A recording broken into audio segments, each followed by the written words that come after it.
everyone, this is Sankita. Welcome to my Python series. This is 7th part of this series. In this video, we will learn what is variables and how to use variables in Python. So let's get started.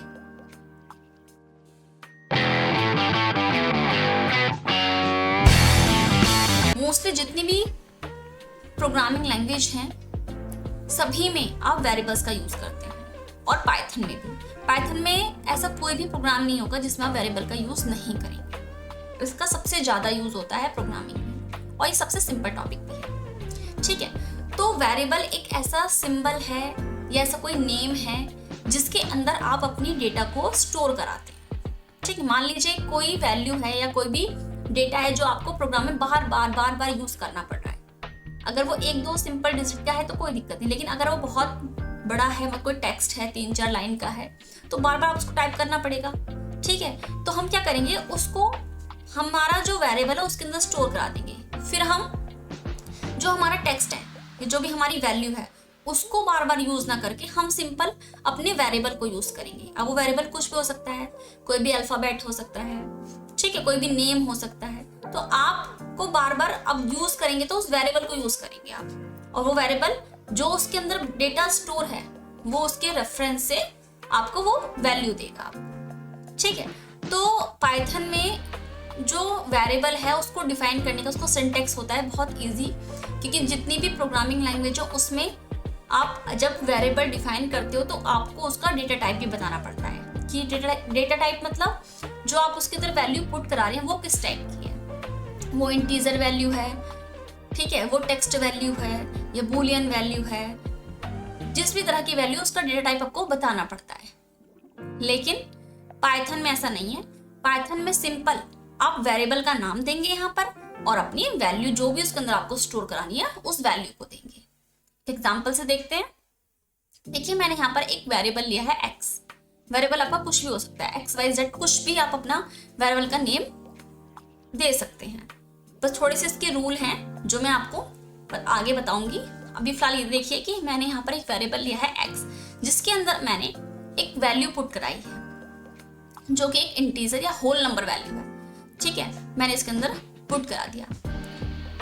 और एक मैंने लिया है यहाँ पर name नाम का variable, जिसके अंदर मैंने टेक्स्ट वैल्यू या स्ट्रिंग वैल्यू पुट कराई है। तो नॉर्मली जब आप कोई डिजिट वैल्यू लेंगे तो आपको सिंपल ऐसे ही लिखना पड़ेगा, लेकिन जब आप कोई स्ट्रिंग वैल्यू पुट कराते हैं तब आपको उसको डबल कोड में यहाँ पर स्टोर कराना पड़ेगा। अगर आप डबल कोड में यहाँ पर स्टोर नहीं कराएंगे तो वो नॉट डिफाइंड बताएगा। ठीक है, तो कोई भी स्ट्रिंग वैल्यू टेक्स्ट वैल्यू को अगर आप वेरिएबल के अंदर स्टोर कराएंगे तो उसको आप डबल कोड में देंगे। ठीक है, चलिए आगे देखते हैं।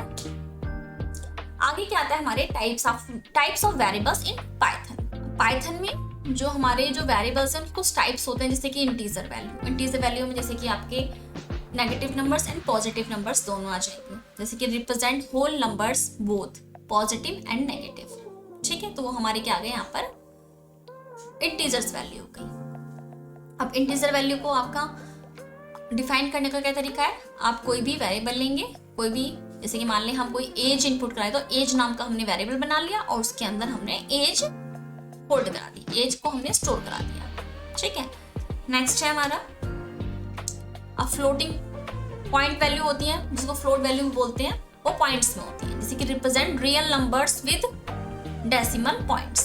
जैसे कि 5.9 है हमारा, ये फ्लोटिंग नंबर्स है, और हमने मान लीजिए किसी की हाइट हम स्टोर करा रहे तो हाइट नाम का हमने एक वेरिएबल बना लिया और हमने उसमें पुट कर दिया। तो देखिए, वेरिएबल बनाने का एक सबसे अच्छा तरीका ये भी है जो कि आप जिस चीज के लिए वेरिएबल बना रहे हैं उसी के नाम पर ही अपने वेरिएबल का नाम रखें।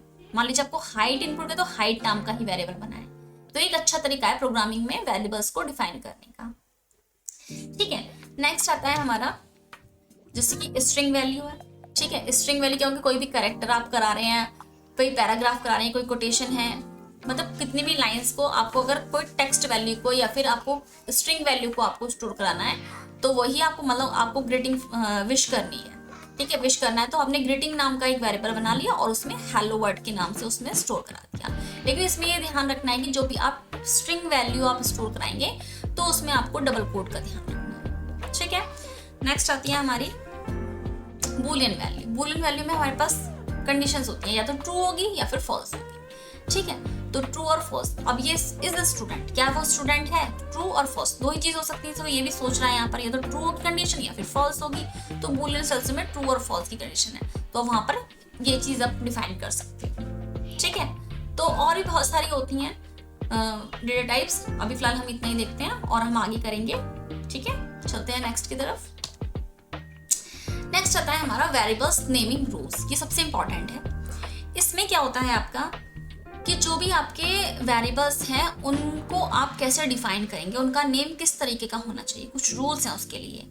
Like variables names can only contains letter, digit and underscore. तो जो भी आप वेरिएबल्स का नेम बनाएंगे उसमें सिर्फ लेटर हो सकते हैं, डिजिट्स हो सकती हैं या फिर अंडरस्कोर हो सकता है। इन तीनों के ही कॉम्बिनेशन से, या किसी कॉम्बिनेशन में बनाइए, सिर्फ लेटर यूज कर लीजिए, ठीक है। लेकिन आप सिंगल डिजिट यूज नहीं कर सकते कि बस डिजिट के नाम से अपने वेरिएबल बना दिया, वो आप यूज नहीं कर सकते, ठीक है। लेटर और डिजिट का कॉम्बिनेशन बना सकते हैं आप, अंडरस्कोर के साथ मिलाकर कॉम्बिनेशन बना सकते हैं आप।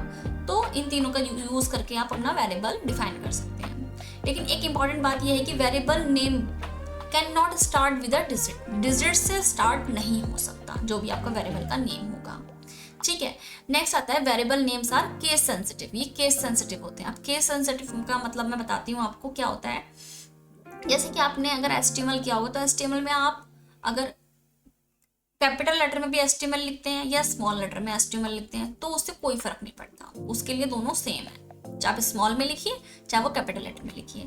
लेकिन वेरिएबल्स में ऐसा नहीं है। वेरिएबल्स में अगर आपने कैपिटल X दिखाया है, देखिए यहाँ पर मैं एग्जांपल दिया है, कैपिटल X की वैल्यू आपने 10 पुट कराई है और स्मॉल x की वैल्यू आपने 20 प्रिंट कराई है, तो ये दोनों इसके लिए अलग अलग है, दोनों का मतलब इसके लिए सेम नहीं है। जब आपने x प्रिंट कराएंगे तो ये आउटपुट देगा 10, और जब आपने स्मॉल x प्रिंट कराया तो उसने आउटपुट दिया 20। तो so both are not same, दोनों सेम नहीं है। तो इसमें कैपिटल लेटर और स्मॉल लेटर जो भी हैं वो दोनों इसके लिए अलग अलग है, चाहे अल्फाबेट सेम हो लेकिन उनका अगर केस सेम नहीं है तो वो दोनों उसके लिए डिफरेंट, तो इसको बोलते हैं केस सेंसिटिव, ठीक है। अब ये सब चीज़ें मैं आपको प्रैक्टिकली करके दिखाती हूँ, तब आपको ज़्यादा अच्छे से समझ में आएगा कि वेरिएबल्स होती क्या है। ओके, चलिए चलते हैं प्रैक्टिकल की ओर। तो चलिए फ्रेंड, हम अब इसका प्रैक्टिकल करके देखते हैं कि वेरिएबल्स को हम कैसे डिफाइन करेंगे पाइथन में। उसके लिए हम चलते हैं VS कोड पर, यहाँ से VS कोड अपना ओपन करते हैं। ये हमारा VS कोड ओपन हो चुका है। अब यहाँ पर मैंने एक फोल्डर बनाया हुआ पार्ट 3 करके, और उसमें एक फाइल बनाई हुई है वेरिएबल के नाम की, variable.py। इसमें हम अपने वेरिएबल्स के प्रोग्राम करेंगे। तो देखिए, चलिए यहाँ पर पहले मैं हेडिंग डाल देती हूँ, वेरिएबल्स।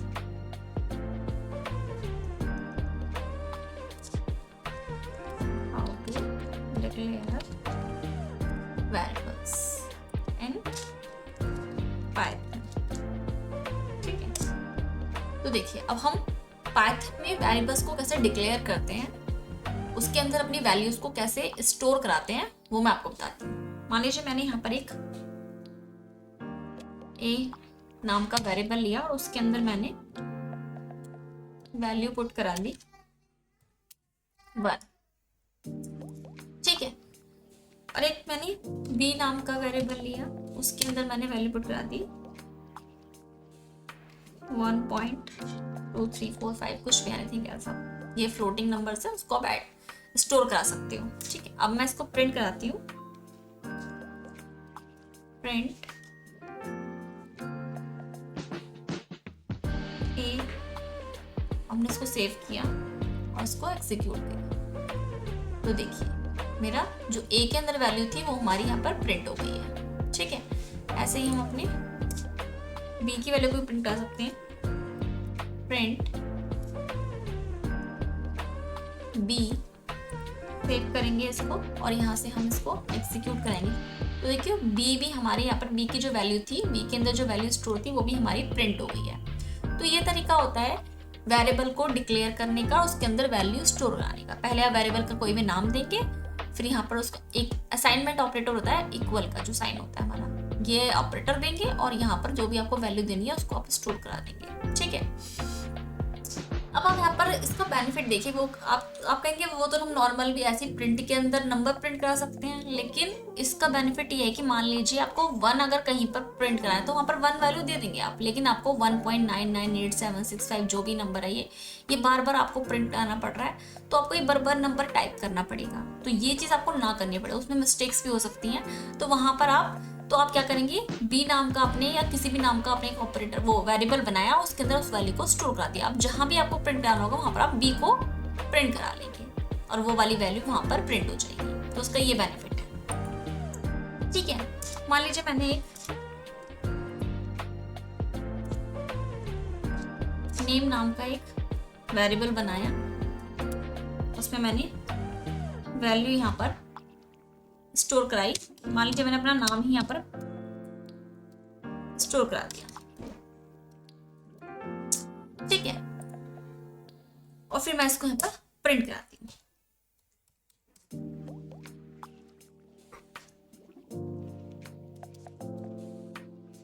सेव करेंगे इसे और हम एग्जीक्यूट करेंगे। तो देखिए यहाँ पर मेरा नेम भी प्रिंट हो गया।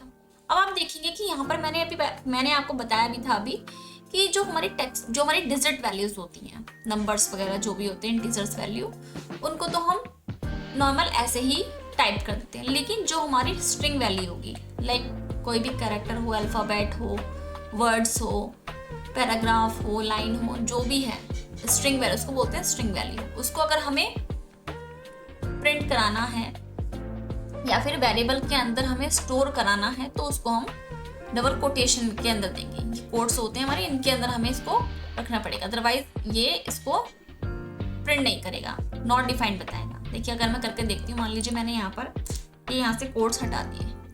ठीक है, अब हम इसको प्रिंट कराते हैं। Ctrl+S किया मैंने और उसको प्रिंट कराया, तो देखिए बोल रहा है name error, name Sangeeta is not defined. तो स्ट्रिंग वैल्यू को अगर हमें डिफाइन करना है तो उसको हमें डबल कोट में रखना पड़ेगा। ठीक है, तो इस बात का हमेशा ध्यान रखिएगा, जो भी स्ट्रिंग वैल्यूज है हमेशा वो डबल कोट में ही आपको यहाँ पर एंटर करनी पड़ेगी, अदरवाइज वो उसको नॉट डिफाइन मानेगा। ठीक है, अब मान लीजिए मैंने एक x इक्वल्स टू यहाँ पर 10 लिया और y इक्वल्स टू मैंने 20 लिया और z में इन दोनों का मैंने सम प्लस करा दिया, x प्लस y। और अब मैंने यहाँ पर प्रिंट किया z को, Ctrl+S करेंगे और इसको एग्जीक्यूट कराएंगे, तो देखिए z की वैल्यू यहाँ पर प्रिंट हो चुकी है। z के अंदर क्या है, x और y का सम है, तो x का हमारा 10 था, y हमारा 20, तो दोनों का एडिशन होकर z में चला गया और z को हमने ऐसे प्रिंट करा दिया। तो इस तरीके से भी आप इसको वेरिएबल का यूज कर सकते हैं। तो अब आपको अगर x और y का सम चाहिए तो आपको बार बार x और y नहीं लिखना पड़ेगा, आप सिंपल बस z लिखेंगे और z की वैल्यू, z के अंदर जो x और y की वैल्यू है वो आपकी प्रिंट हो जाएगी। ठीक है, अब बात करते हैं कि हम जो हमारे वेरिएबल्स होते हैं उनके नेमिंग वर्ड्स होते हैं। मैंने आपको बताया था अभी कि जो भी नेमिंग रूल्स होते हैं उसमें सिर्फ आप लेटर यूज कर सकते हैं, डिजिट यूज कर सकते हैं और अंडरस्कोर यूज कर सकते हैं। तो आप उसको किस तरह से उनके कॉम्बिनेशन बना सकते हैं वो मैं आपको बताती हूँ। देखिए अब वो कुछ केसेस होते हैं, जैसे कि फर्स्ट केस आता है हमारा, मैंने लिखा यहाँ पर माय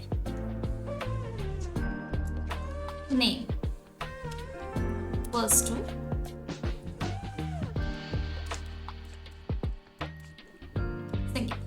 तो एक तो तरीका ये होता है कि आप अपने वेरिएबल को इस तरीके से आप डिफाइन कर सकते हैं, ठीक है, डिक्लेयर कर सकते हैं। तो यहां मैं लिख देती हूं, इस केस को हम बोलते हैं पास्कल केस।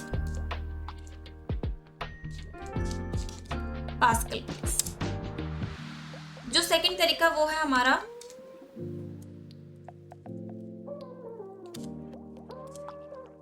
यहां पर मैंने अपना नाम प्रिंट करा देती हूँ। तो ये तरीका है, इसको बोलते हैं हम कैमल केस। ठीक है, मैं अभी आपको इन सब के बारे में बताऊंगी, अभी फिलहाल मैं टाइप कर देती हूँ। नेक्स्ट आता है हमारा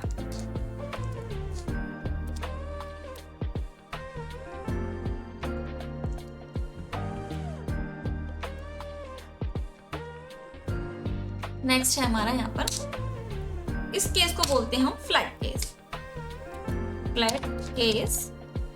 नेक्स्ट आता है हमारा यहाँ पर, इसमें हम अंडरस्कोर का भी यूज कर सकते हैं, माय अंडरस्कोर नेम। इस केस को बोलते हैं हम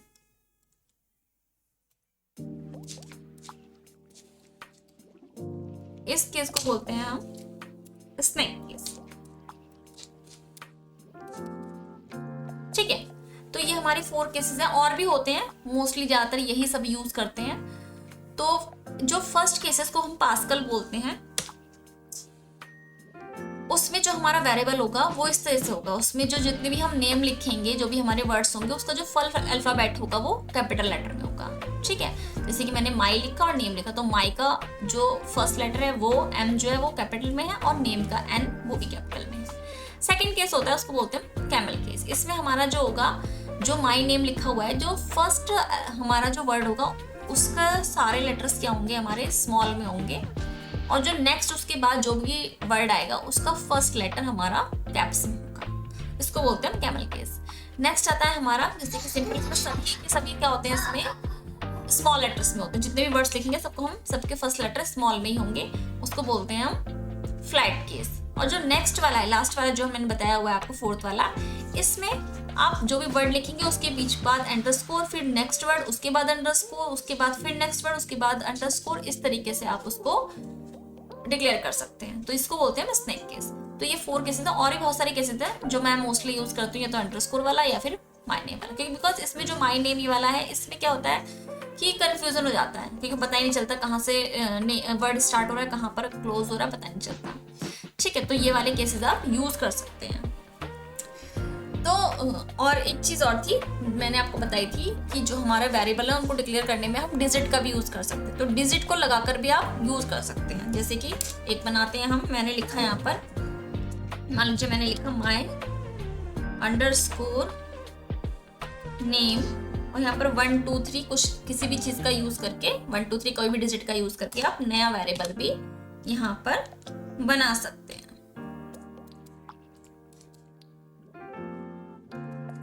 ठीक है, इस तरह से आप डिजिट का यूज करके बना सकते हैं। लेकिन एक चीज थी इसमें, मैंने बताई थी कि कभी भी जो हमारा वेरिएबल होगा वो कभी भी हम उसको डिजिट से स्टार्ट नहीं कर सकते। जैसे कि मैंने यहाँ पर लिख दिया 1 और मैं यहाँ लिख दूँ अंडरस्कोर नेम, तो देखिए ये एरर दिखा रहा है स्टार्टिंग में, ये रेड कलर में दिखा रहा है, ये एरर है मतलब।